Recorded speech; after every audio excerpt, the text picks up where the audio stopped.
Seguimos nuestra conversación con el doctor Bernardo Kliesberg, argentino, que está en el mundo ya. El libro este último que publicaste, Primero la gente, con Amartya Sen, ¿qué significa? ¿Qué plantea? Porque en lo mucho que escribiste hablaste de responsabilidad empresaria, de capital social, de ética, y acá volvemos siempre con algo que parece un leitmotiv tuyo. Primero la gente, después el resto. Amartya Sen es el economista más influyente del mundo de los últimos 50 años. O sea, no es solo un premio Nobel de Economía, es el fundador del pensamiento universal sobre la hambruna en un libro de 1980 que se llama Pobreza y Hambrunas. Es el creador de una nueva mirada totalmente diferente de la economía. Es el presidente de la Asociación Mundial de Econometría, el presidente de la Asociación de los Estados Unidos de Econometría, el profesor emérito de Harvard y de Cambridge, el director de las escuelas de economía más importantes del mundo, etc. Es el economista que más ha influido, después de Keynes, probablemente sobre el pensamiento económico. ¿En qué sentido? Ahí en el libro, en la contratapa, otro premio Nobel de Economía define la influencia de Amartya Sen. Premio Nobel de Economía Robert Solow. Solow. Dice Amartya Sen es la conciencia moral de la profesión económica, ¿no? Cada vez que yo le digo a Amartya Sen, trabajamos juntos, lo he presentado ante auditorios en Nueva York, etcétera, digo, tenemos con nosotros, tiene 75 años, tenemos con nosotros la conciencia moral de la profesión económica. Él se enoja muchísimo, porque entonces dice: Bernardo, no digas más eso, porque quiere decir que la profesión económica no tiene conciencia moral. Entonces, bueno, desafortunadamente una buena parte de la profesión económica ha mostrado con políticas muy equivocadas que su sensibilidad hacia la gente es baja, para decirlo de algún modo. Yo voy a hacer una breve paréntesis a esto, porque me viene al recuerdo, con eso que recordábamos de nuestras épocas de estudiantes, que estudiábamos economía y había un profesor que teníamos, Valsecchi, Francisco Valsecchi. ¿Cómo no? Tengo muy presente. Bueno, y Francisco Valsecchi planteaba así todo un esquema que a uno le parecía en aquella época, ¿será tan así todo lo que dice? Es decir, la parte filosófica, la parte humana de la economía. Claro. El libro está dedicado a demostrar, y en algún sentido hemos desarrollado una nueva disciplina con Amartya Sen que se llama la ética para el desarrollo, y fue premonitoria de lo que está sucediendo actualmente. Tú conoces muy bien un libro mío, el libro anterior a este se llama Más ética, más desarrollo. Ahora salió la edición número 16 del libro y está saliendo la 17 en el Brasil en los próximos días, porque la gente siente que se reconoce en un planteo ético de la economía, ¿no? La gente tiene una sed ética, digo yo, en América Latina. Desgraciadamente los acontecimientos han demostrado todo lo que se plantea en nuestros libros, ¿no? La crisis de Wall Street es cuando la gente se pregunta cómo la economía más poderosa del planeta puede haber en muy pocos meses llegado a una situación en donde quebraron o fueron estatizados los principales bancos de la economía. En estos días el Estado americano se está haciendo cargo de los principales bancos de la economía, está estatizando la economía.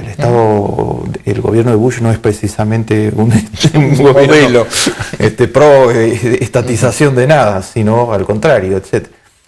¿Cómo se pudo causar tanto sufrimiento al pueblo americano? 5 millones de personas perdieron sus casas en el último año. 800.000 nuevos desocupados en lo que va de este año. Municipios que están quebrando, municipios no pueden pagar los sueldos en las escuelas públicas de los municipios. Un estado, el estado de California, que está al borde de la quiebra, es la quinta economía del mundo, no tiene liquidez, y como no hay crédito en el sistema financiero, tiene dificultades muy graves para poder financiarse. Un desastre económico que solo tiene parangón con el de 1930, ¿no? Total, ¿cómo se pudo llegar a una situación de ese tipo? Detrás hay causas que en mis libros y en los de Amartya Sen se habían predicho bastantes años atrás. En primer término, hay un tema que a ti te importa mucho, y lo mencionaste antes, que es el tema de la desregulación salvaje. O sea, las políticas públicas dejaron de cuidar el interés colectivo. Hay temas donde es fundamental que la política pública, que somos todos, en una sociedad democrática, la política pública somos todos, no es un tercero, cuiden el interés colectivo. Sí, tiene que haber Estado. Tiene que haber Estado y que regule, no que se haga cargo de todas las actividades. De ninguna manera es esa la idea, pero que regule las actividades en donde tiene que haber una regulación. Eso es lo que decía Balsecki, inspirándose en la doctrina social de la Iglesia. Exactamente. ¿no? Era un profesor con fuerte inspiración en la doctrina social de la Iglesia. Exacto. Tiene que haber una regulación que cuide que unos pocos no destruyan la sociedad. Eso es lo que sucedió ahora. El gobierno actual de los Estados Unidos eliminó todas las regulaciones básicas del mercado financiero. Lo dejó librado a la magia del mercado. La magia del mercado. Y la magia del mercado destruyó el sistema financiero. O sea, se produjeron una cantidad de acciones totalmente especulativas, permanentes, ¿no? Desde el vender las hipotecas sin constatar la capacidad de pago y con una letra chiquita que no conocían las familias muy humildes que se hipotecaron. Cláusulas. Con la letra chiquita que los condenaba el segundo año a no poder seguir pagando virtualmente, etcétera, porque subía totalmente el monto de lo que debían pagar. Desde eso hasta los especuladores de corto plazo. Una cantidad de operadores que fueron fundamentales en la caída de Bear Stearns y de Lehman Brothers. Son gente, explicándolo muy sencillo, son gente que operadores en la bolsa que compran, que piden prestadas acciones a los fondos que tienen las acciones en depósito, como Fidelity, etc. Esas acciones piden prestadas acciones de Lehman Brothers, las lanzan al mercado y entonces hacen bajar totalmente el precio de las acciones. Compran las acciones barato, las devuelven a donde la pidieron prestado y hacen una gran ganancia en el cortísimo plazo, hundiendo a las empresas, o sea, hundiendo las fuentes de empleo, provocando crisis en todo el sistema económico real, porque eso trae encadenamiento de todo tipo.